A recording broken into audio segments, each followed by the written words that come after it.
Monday. Welcome to another edition of News 360 on TV3, also live on DSTV channel 279. My name is Grace Hamwa Ajaman. Good evening. I am Noble Crosby-Annan, and these are the headlines of tonight's bulletin. News 360 headlines is brought to you by Flamingo Paint, Pepsodent Charcoal and Pepsodent Herbal, EcoBank.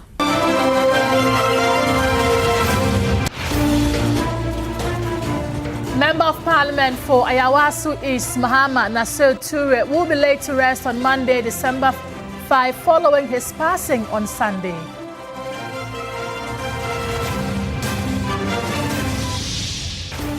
Also tonight, Minister for Government Communications Felix Kwatiofosu says President Mahama has transformed Ghana's economy in his first year in office.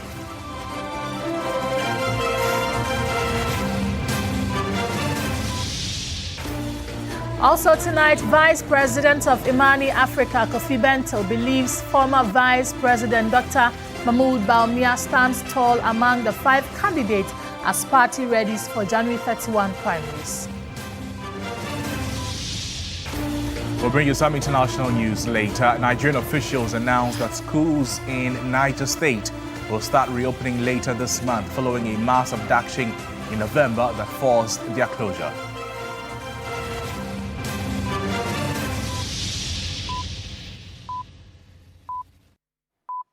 Welcome to the program. We're live also on all our social media platforms at TV3 Ghana. We can get interactive there. Let's start the bulletin from here.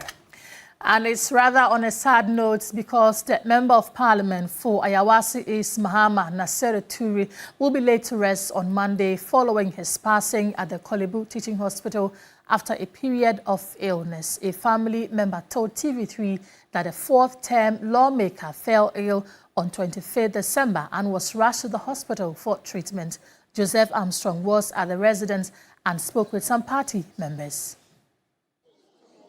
It is January 4th, 2026, and we are currently at the residence of the Member of Parliament for Ayawaso East, Honorable Naser Toure, that is confirmed died this morning at the Kolebu Teaching Hospital after a short illness. You are told that in December 25th, 2025, he fell ill and was rushed to the hospital. Unfortunately, this morning, he could not make it. You've seen family members, friends, and members of parliament trooping to the residence to commiserate with the family. I've seen the former national organizer of the NDC, who is also here. Let's get some thoughts and fond memories of the former member of parliament. Honorable Naser has been a very good friend. I'm sure that the wife and myself, when I was national organizer, he supported me a lot. And not only me, but even President Mahama. I remember when we have to go and meet him.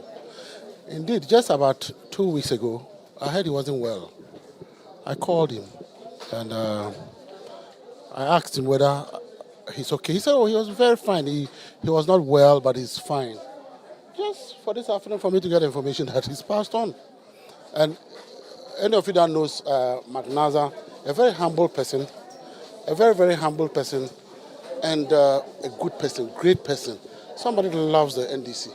You know, he will leave everything for the NDC. It's a shock, bro. I was a bit surprised because not too long we were in parliament together. Though I know he has not been well, but I at least expected what has just happened.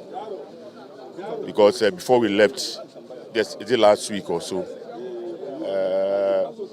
he was hale and hearty. You can see that, you know, but I mean, whatever happens is the will of God. So I cannot imagine his replacement, a big gap. We only pray that the good Lord will keep the constituency together, and then with his nature, his calmness, the way he goes about his things, the rest would learn from him.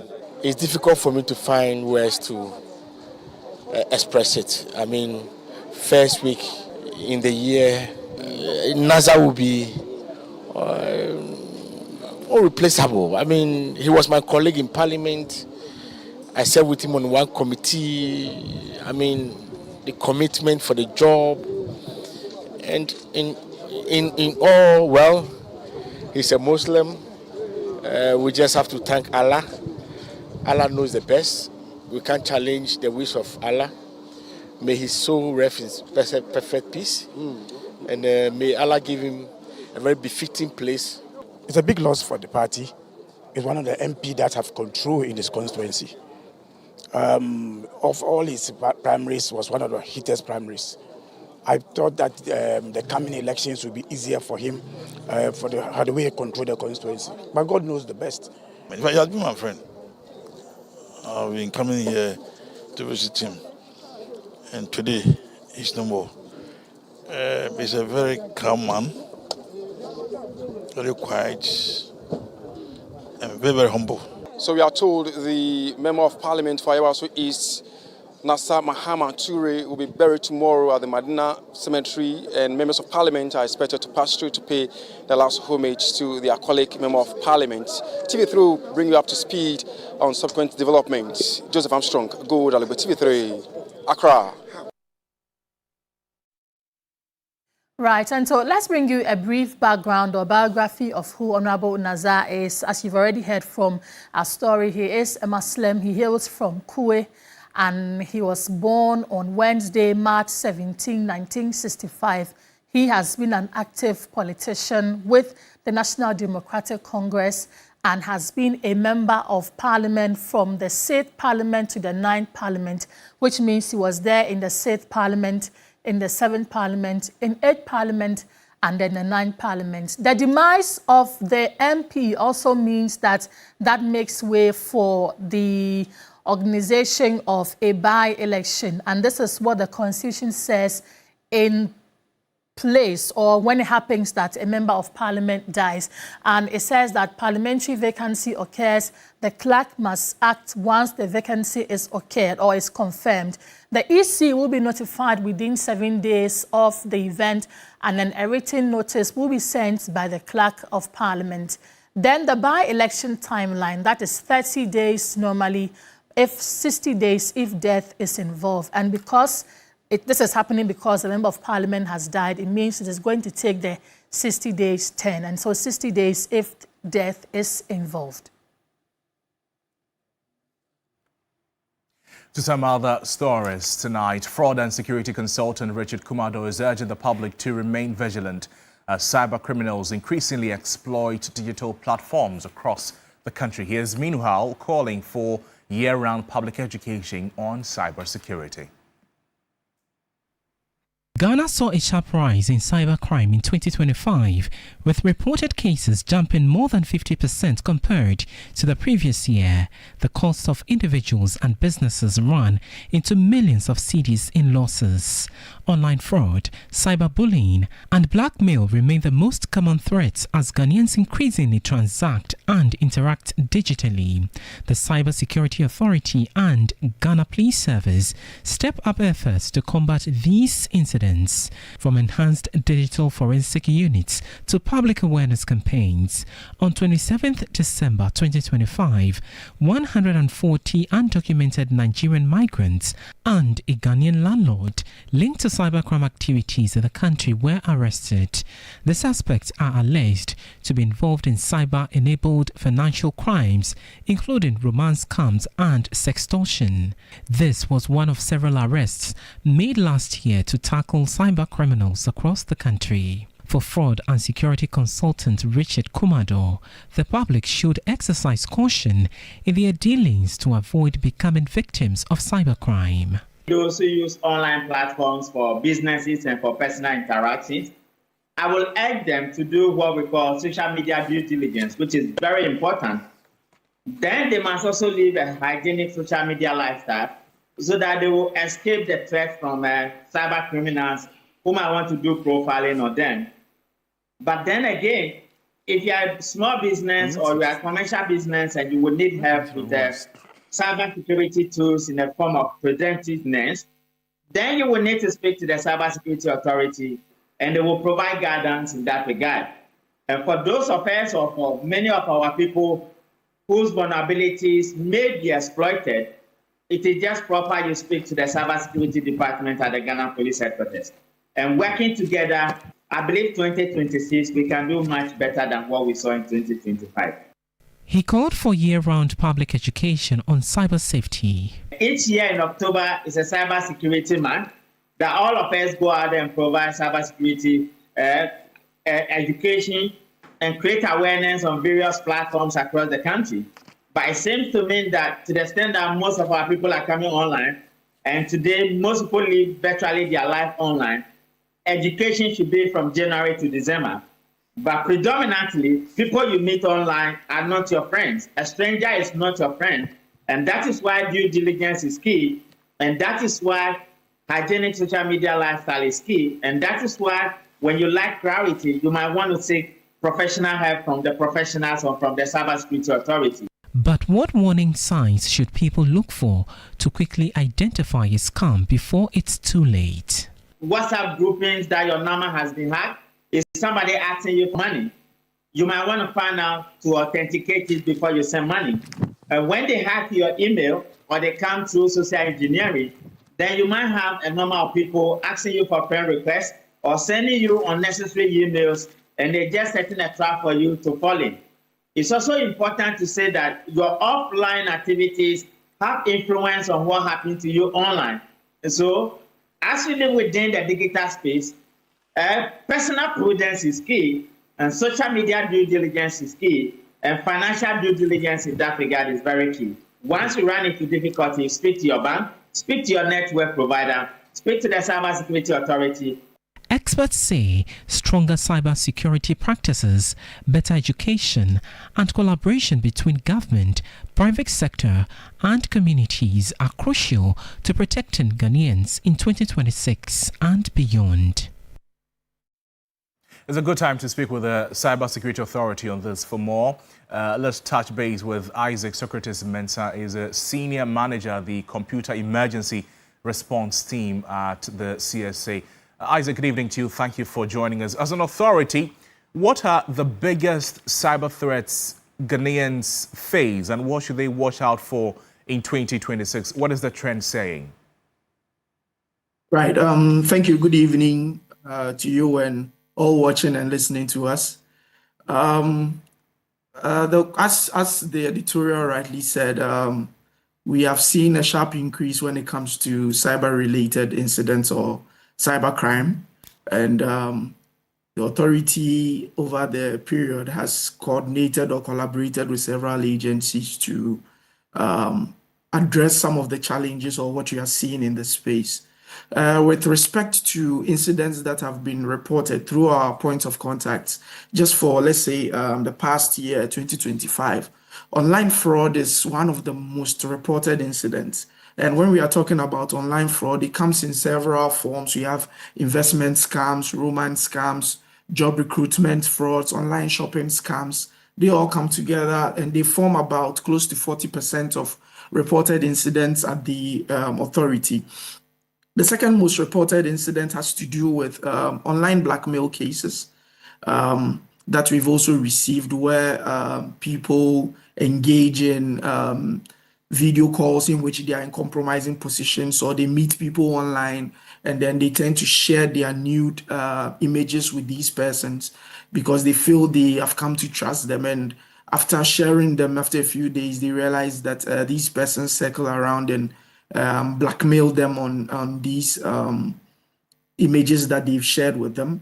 Again, another most reported incident that we've received has to do with cyberbullying, where there are these loan apps that you are able to download on Play Store, just requesting for your Ghana card. Meanwhile, these apps are intrusive. They actually have access to basically everything on your phone, from your gallery to your contacts, basically everything. Right. They give you a stipulated time to pay, and before the time reaches, they start bullying you, sending all kinds of messages to your contacts and others. Right. And then another most reported incident has to do with unauthorized access. That has to do with basically socially engineering people to gain access to their, especially their WhatsApp accounts, or Right. sometimes in some cases emails. So these are some of the most reported incidents that we Okay. received. And last but not the least has to do with impersonations. that has to do with government appointees and political figures being impersonated on social media, including other government institutions that we've seen. Okay. Yeah. So now, Isaac, bearing in mind what you've spoken about, from online fraud to online blackmail, cyberbullying, for instance, unauthorized access, and then impersonation, what practical steps can we take to avoid becoming victims of any of these? Okay, so first of all, like the earlier editorial played, the first most important thing is we need to do a lot of due diligence online. We are basically considering the trends that we are seeing. You realize that we tend to trust a lot on the space or on the internet, and that also affects us a lot. So we need to do a lot of due diligence in the space. One of the things that we also need to do has to do with setting up two-factor or multi-factor authentication on our accounts. So for WhatsApp, for instance, you need to, aside your usual security that you've put in place, you need to ensure that you've put in place two-factor or multi-factor authentication. That also goes with all other online accounts that you have. Again, we should also limit our sharing on the internet space, especially on social media, because that also makes us a target. It gives indications to cyber criminals on what kind of social engineering tricks that can be played on you in order to get access to certain information or compromise you in these cases. Right. The next thing also has to do with we need to also ensure that our privacy settings, especially when it comes to social media apps, we've gone through them and ensure that we've set up the necessary privacy on there as to who can view our posts, who has access to what on our space. These are things that we need to put out there. One thing that I actually need to mention has to do with the use of AI, because it's something that we are actually envisaging to see a lot when it comes to 2026. Right. The use of AI-enabled scams. So you're going to see a lot of images or videos that tend to impersonate our usual political figures or government organizations or persons. And we need to also do a lot of due diligence on that. Right. Yeah. Isaac, thank you. And I'm sure the authority is ever ready to assist anybody who is fallen victim to any of these concerns. Isaac Mensah Socrates is a senior manager at the Computer Emergency Response Team of the Cyber Security Authority. Let's do other stories now. And fire has gutted the Kaswa New Market in the central region. Fire tenders from Legon, Medina, Dansoman and Flagstaff House were dispatched to the scene.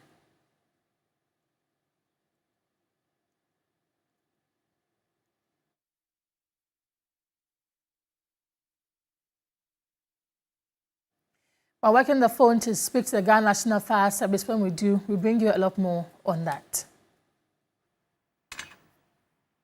And while we try to connect with the Ghana National Fire Service, the Minister for Government Communications, Felix Kwatiofosu, says President Mahama has transformed Ghana's economy in his first year in office. Speaking on hot issues with Kemini Amano, the minister said President Mahama's government has significantly reduced the cost of living with improved indicators of the economy. Well, I think that we've acquitted ourselves quite well. And it is fairly easy to measure this sort of performance. You just need to look at where the country was barely a year ago and where we are today. And I think that any objective analyst, any objective observer would agree that the country is in a much better position than it was when we took over power. There are many things that you could look at. Look at the economy, for instance. And the economy is important because that was the single most important item for the Ghanaian voter when they went to the polls barely a year ago. All the things that you use to measure the performance of an economy are pointing in the right direction. Today, the biggest problem that people had, which was an ever-rising cost of living, has been significantly mitigated. There's evidence of reduction in the cost of living through the reduction in prices.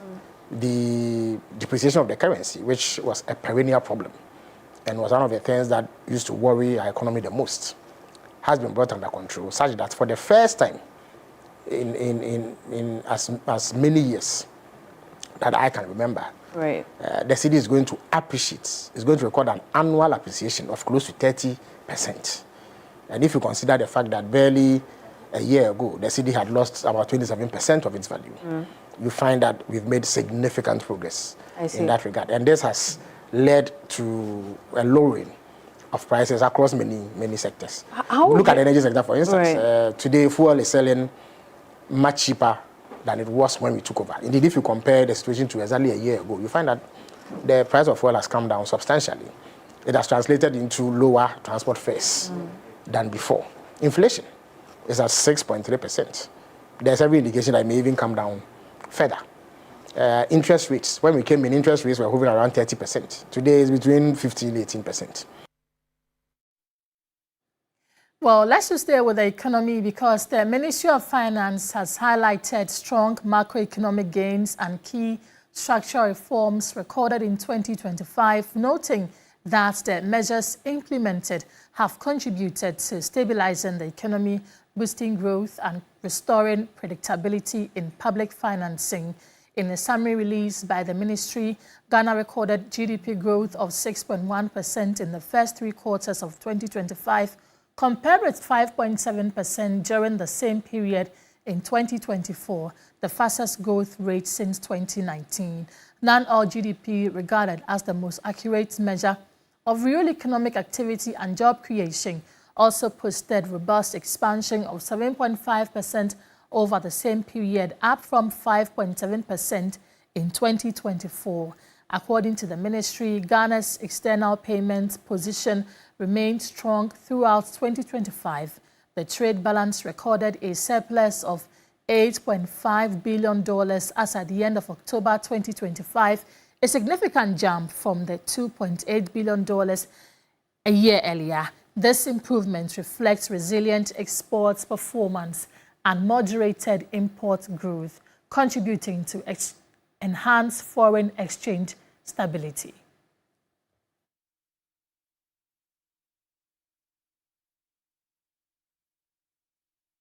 Now, away from that, the government of Ghana has expressed strong alarms over the unauthorized invasion of Venezuela by the United States and the abduction of President Nicolas Maduro and his wife early Saturday, 3rd January 2026. In an official statement, Ghana condemned the unilateral use of force, describing such acts as violations of the United Nations Charter, international law, and the sovereignty of states. The government called for immediate de-escalation and the release of President Maduro and his wife. The statement reiterated Ghana's long-standing position against invasion, occupation, colonialism, apartheid, and violations of international law.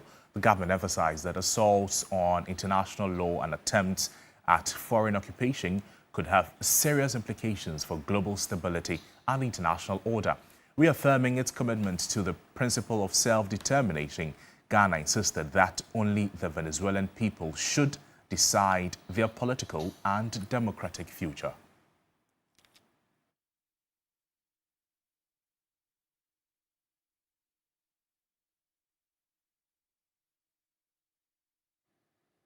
Well, the over 200,000 delegates of the main opposition New Patriotic Party will, in a little over 3 weeks, decide who leads the party into the 2028 polls.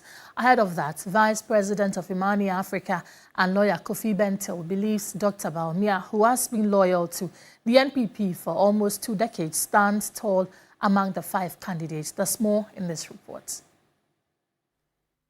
In a little over 3 weeks, the New Patriotic Party NPP presidential primaries will decide who leads the party into the 2028 general election. The January 31 primaries will be contested by former MP of Asin Central, Ken Ohene Japan, and former Agric Minister and Member of Parliament for Abetifi, Dr. Brian Champon. The race will also feature former Vice President and 2024 presidential candidate Dr. Mahmoud Bawumia, former Education Minister and MP for Bosomtwe, Dr. Yao Ose Edijum, and former General Secretary Kwabena Eje Ijapon. Ahead of that, the Executive Director of Global Info Analytics, Musa Dankwa, has been explaining findings from his latest survey, which still put former Vice President Dr. Mahmoud Bawumia ahead. 55.8 said they would have preferred Bawumia to lead. And 28.2 said Kennedy or Henry Ajepo. 6.2, Dr. Brian Achampong. 5.5, Dr. Yao Osei Idichum. And 4.3, Engineer Kwabna Ajepo. This is the public decision, not delegate decision. Speaking on the key point, CEO of the National Petroleum Authority, NPA, Godwin Eduji Tamaklu, says the decision to hold the new Patriotic Party NPP presidential primaries before electing new national executives was a ploy to favor the former Vice President, Dr. Mahmoud Bawumia. He added that this move effectively gave an advantage to Dr. Bawumia in the race. President Akufo-Addo is a very crafty, smart politician and had built the infrastructure for Bawumia in 2023. So the very moment his other opponents decided that let's allow him to be elected flag bearer before we even do branch, constituency, regional, national elections, that was the day they surrounded the election. For Vice President of Imani Africa and private legal practitioner Kofi Bento, the former Vice President Dr. Mahmoud Bawumia is ahead of all the contenders in the NPP flag bearership race. Kofi Bento added that Dr. Bawumia has built his career and public trust over the last 20 years. Who doubts in their right analysis that Dr. Bawumia is head and shoulders above all of them? You need to appreciate that in perspective. That a man stays in the front for about 20 years, manages to be who he has been for 20 years, okay? Manages to be part of the government which was just voted out, okay? And still is the most popular. It should tell you something about the quality of that man. Former Member of Parliament for Asante Achem North, Andy Kwame Apiakubi, believes Dr. Brian Achampong could cause an upset in the NPP primaries.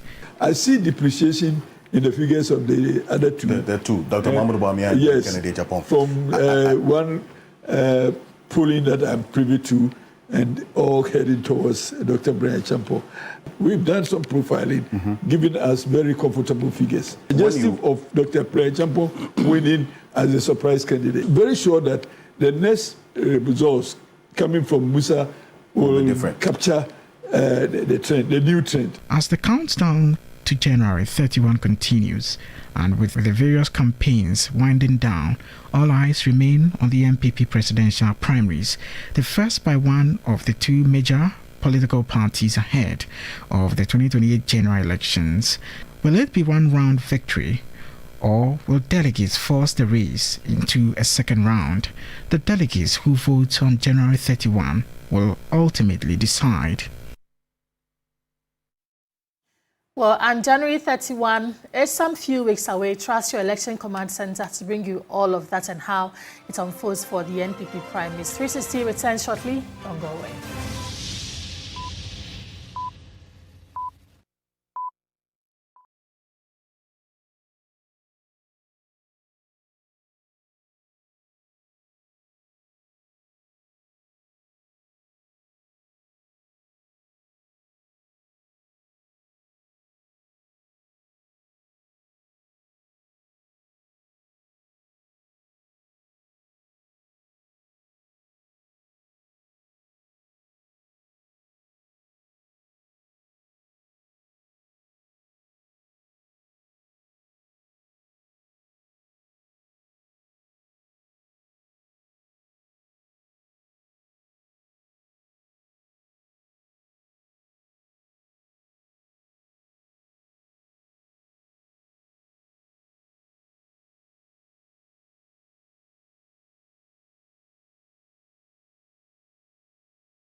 Welcome back to the program. The president of Imani Africa, Franklin Cudjoe, has raised concerns over a reported $214 million loss in the gold board system, calling for transparency and better safeguards in Ghana's gold trading operations. In a Facebook post, the Imani president said, having followed the Gold for Oil and Gold Board programs, it is clear significant lessons have been learned by the current government to avoid repeating past mistakes. He also commended the Bank of Ghana, the Finance Ministry and Gold Board for their efforts. However, he stressed that the structure of the current Gold Board system inherently exposes the country to transactional losses during the conversion of dollars to cedis and vice versa in gold purchases. According to him, understanding how, when and with whom these losses occurred is critical. Franklin Cudjoe called on the Bank of Ghana to explain how the $214 million loss happened and what measures will be taken to prevent similar occurrences in the future.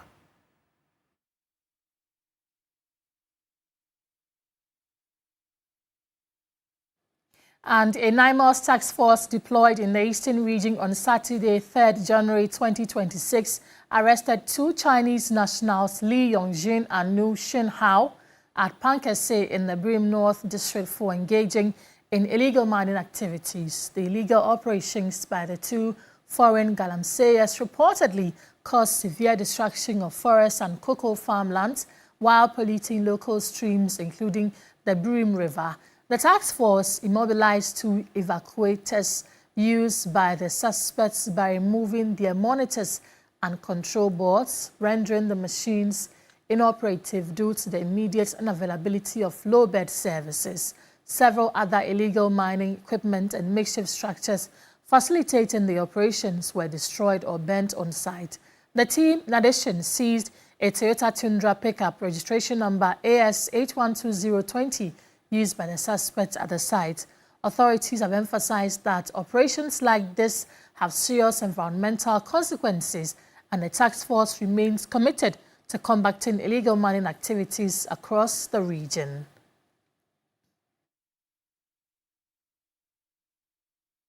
And now, the Paramount Chief of Chiana and the President of the Upper East Regional House of Chiefs has urged government to support in addressing the declining educational outcomes in its traditional area. Speaking at the 14th celebration of the Chiana Fao Festival, the traditional ruler said children in the area continue to face significant barriers in accessing quality education. My colleague, Castro Senyala, was there and filed this report. The Chiana Fao Festival is celebrated annually by the chiefs and people of the Chiana traditional area in the Upper East region.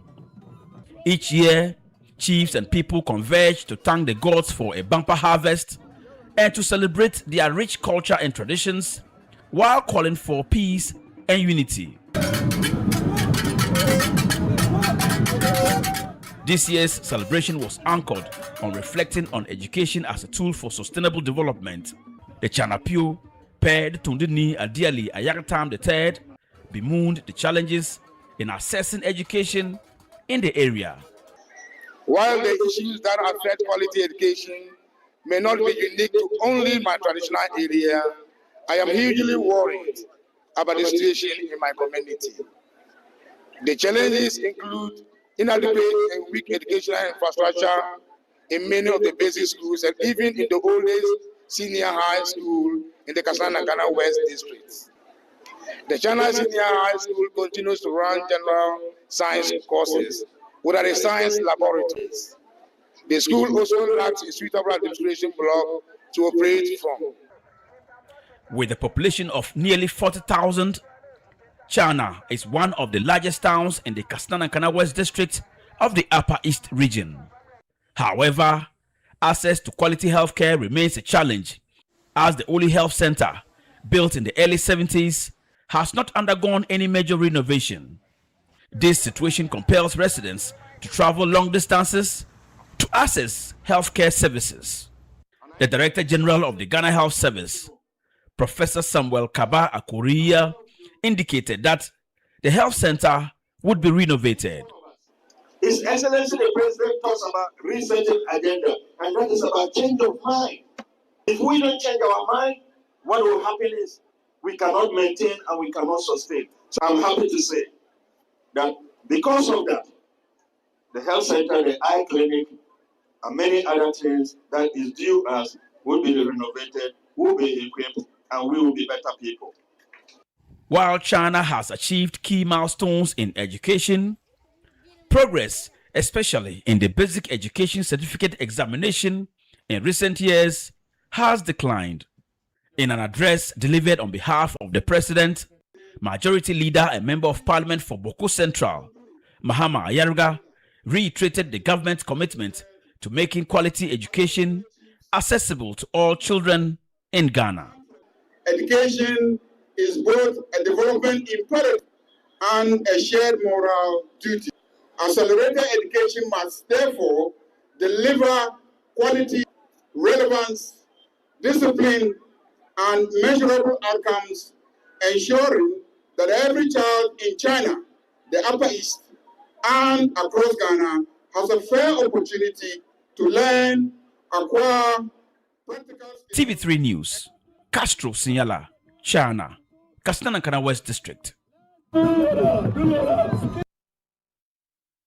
And for many residents of the Kpandai district, the inability to preserve the bodies of deceased relatives has long been a major challenge, often forcing families to bury their loved ones immediately after death. But this will change now as the construction of a facility at the Evangelical Church of Ghana Hospital in Kpandai is bringing much-needed relief to affected families. For several years, preserving the bodies of deceased relatives has been a major concern for many families in the Kpandai district. This compelled most families to either bury their loved ones early or spend more money transporting bodies to distant locations for preservation. I try to look for the local people who could help preserve the body. No, I'll turn here, nobody, turn here, nobody. So finally what I thought was, okay, I have to transport the body from Kpandai to a nearby mall. And even to get a means was a problem. My brother suffered before he died. We spent a lot of money to take off in the hospital here and there. So after passing away, now we need to at least deposit the body, get ourselves well to be able to do the burial and the funeral. And there was no money. So to send our brother to either Nkwanta, Yendi or Krachi to deposit the body, there was financial crisis. With the construction of a mortuary facility at the Evangelical Church of Ghana Hospital in Kpandai, residents will no longer face these challenges. When it comes, as far as there is a mall now, we will be relieved by at least being able to preserve the body and then sit down and take a decision. The medical superintendent of the hospital, Conlan Joseph, expressed concerns about frequent power fluctuations in Kpandai, which he says could affect the facility's operations. My biggest challenge in operating this mortuary, as I foresee, is power, electricity. The instability of the current in Kpandai is just beyond what we can imagine. But anytime I travel out of Kpandai, I don't experience what I experience here. 1, power fluctuation. 2, low currents. And then the fluctuation itself, sometimes within a matter of minutes, you can have power going off like 3-4. Now to education. A new 3-unit classroom block has been handed over to the Penakrom Nyamebetre MA Basic School in the Serios municipality of the Western North region. The new facility replaces a dilapidated structure which posed danger to pupils and teachers. For a decade, education at Penakrom Nyamebetre Junior High School was a battle against the elements. Overcrowded rooms and leaking roofs were just distractions. They were barriers to a future. During the rainy season, lessons often come to a complete halt. This facility is going to help a lot to improve the education status of this school, because previously there was a lot of challenges. Our old classroom were very small, and since the number of the students were increasing, it was overcrowding. Teachers could not move through to supervise the work of the learners. The classroom was hot. So now that you've got spacious classrooms, the teachers can work effectively. The same thing applies to the students. They also learn comfortably. Today, the atmosphere has shifted from despair to relief. A modern 3-unit legacy classroom block now stands in place of the old ruins, a project that teachers and learners are describing as a dream come true. We thank the president and the MC, the director of education and 8 members for making this project for us, because at first our school was so poor in state. So we thank them for making this project for us. We thank them for hearing our cry. Thank you. We are happy for this project. Thank you. The municipal chief executive, Dominic Jesse, urged the school authorities to keep a good maintenance culture so the building can serve its purpose. The project will be built all right. Looking at what we have in our background here, it's beautiful. But with time we realized that it wouldn't be in the same state as it finds itself to be.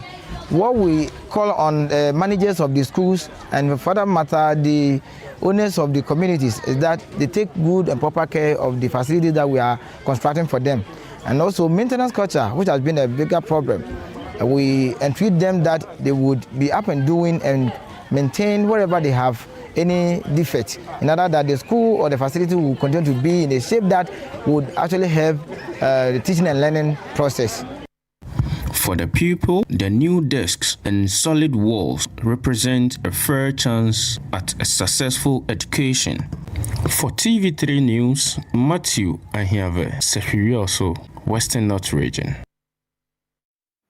And News360 returns with more stories after this break. Don't go away.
Hello, good evening and welcome to the sports segment here on News 360. My name is Bill Ishen. Now, we start off from the Ghana Premier League where Mediama SC closed the first round of the Ghana Premier League in commanding fashion, finishing top of the table and carrying their momentum into the new year after a hard-fought 1-0 victory over Hartlepool on Sunday. The decisive moments came in the 74th minute when Salim Adams haunted his former club with a close-range finish to separate the two sides at the TNA Stadium in Takwa. A lot more.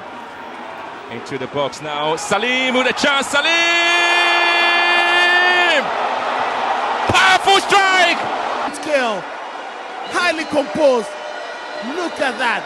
Waited. Bit his time. The cutback beautifully controlled by Salim. He picked the spot and it was a powerful drive beyond the reach of goalkeeper Abati.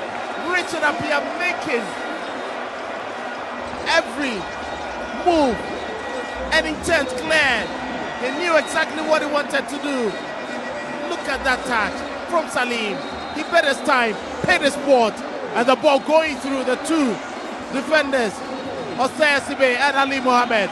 Brilliant goal and an opener for Mediama SC.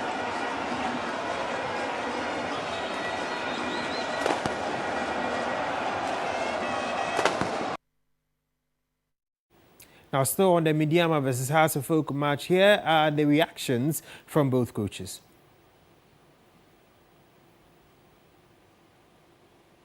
I think that there were so many things devoid of what was happening in the game. The game is not just the players and the coaches. The game is all about the match officials, referees, and everybody who is very involved to play their part so that we can give good football to our viewing public. I didn't say so. I think that we don't deserve to lose. We controlled, greater part of the game.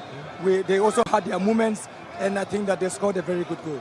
Very important, as you know. I mean, the game was a really tactical game. We have to, dig our mind till the 90th minute. But I think we have most of the ball. We possess very well and then keep controlling the game.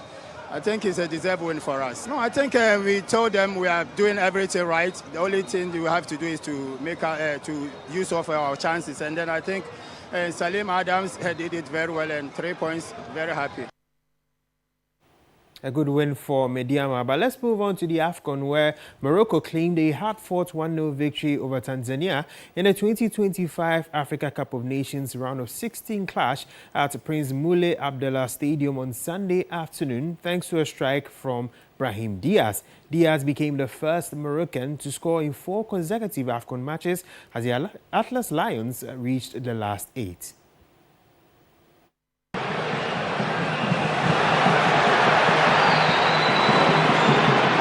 Inside the area, a little star quality, tight angle, and the goal has finally come! Brahim Diaz becomes the first Moroccan to score in 4 matches at an African Cup of Nations. He's done it in successive games, and he's broken the deadlock again. 7 goals in qualifying. He's top goal scorer in the qualifiers, 4 goals in the finals, top goal scorer in the finals. Brahim Diaz, his star continues to rise exponentially. Rising and shining. He has always been.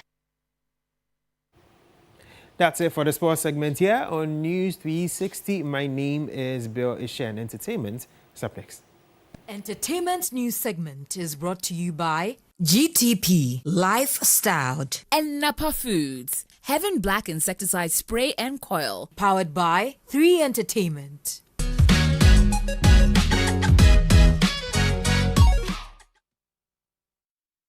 In entertainment tonight, Hollywood actress Iniedo has urged African creatives to remain true to their roots and tell authentic African stories. Speaking in an interview with 3 Entertainment's Naftali Ba, the actress noted that consistency is key to attracting the right platforms and investment into the creative industry. You have been begging for my attention, and now you have it. For many industry watchers, 2025 proved to be a strong year for African creators, with content from the continent gaining global recognition and earning several international awards. Even me. I would sum up 2025 as the explosive year for creatives.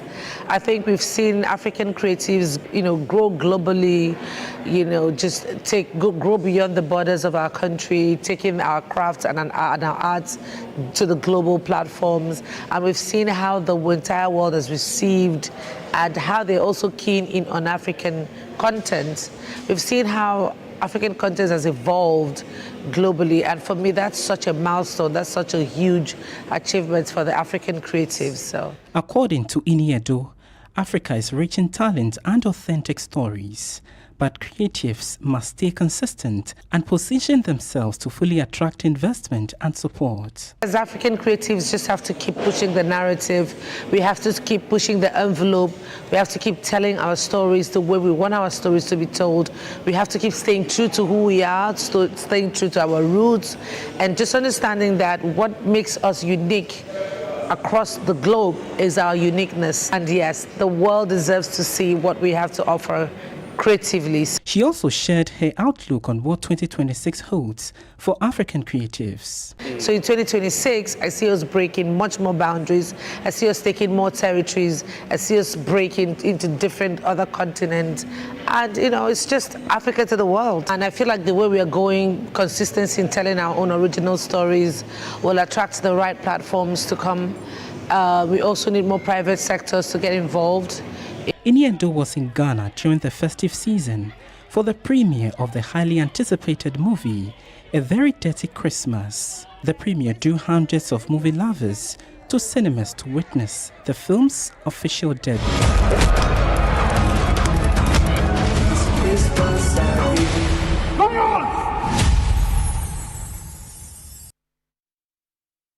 And that's your entertainment. Let's now bring you some international news. Nigerian officials have announced that schools in Niger State will start reopening later this month, following a mass adoption in November that forced their closure as part of emergency security measures, Niger State's Education Ministry said in a statement from 12 January. Public and private schools in safe and secure areas will be allowed to reopen. The decision follows security assessments and extensive consultations with security agencies, it added.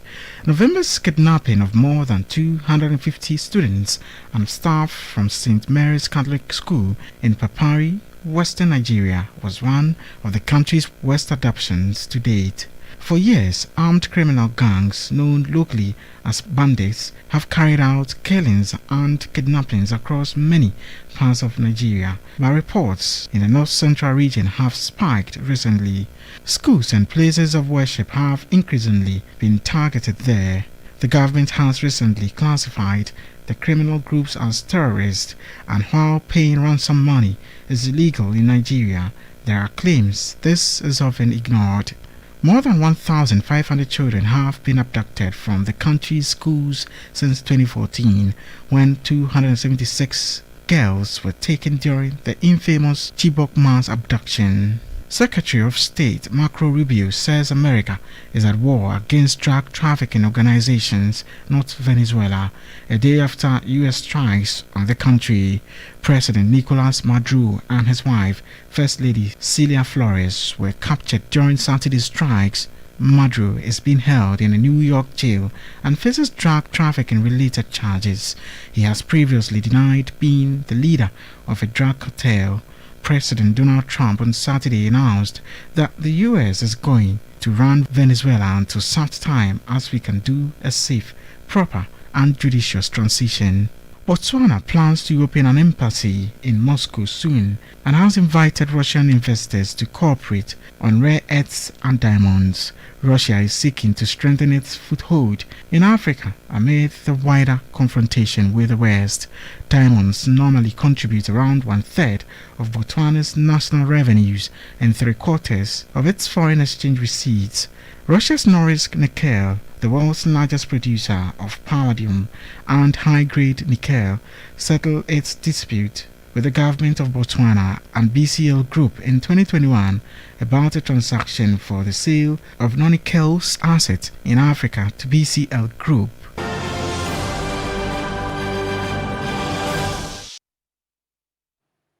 Well, that's how we end this edition of News 360 on TV3. My name is Grace Hamuajuman.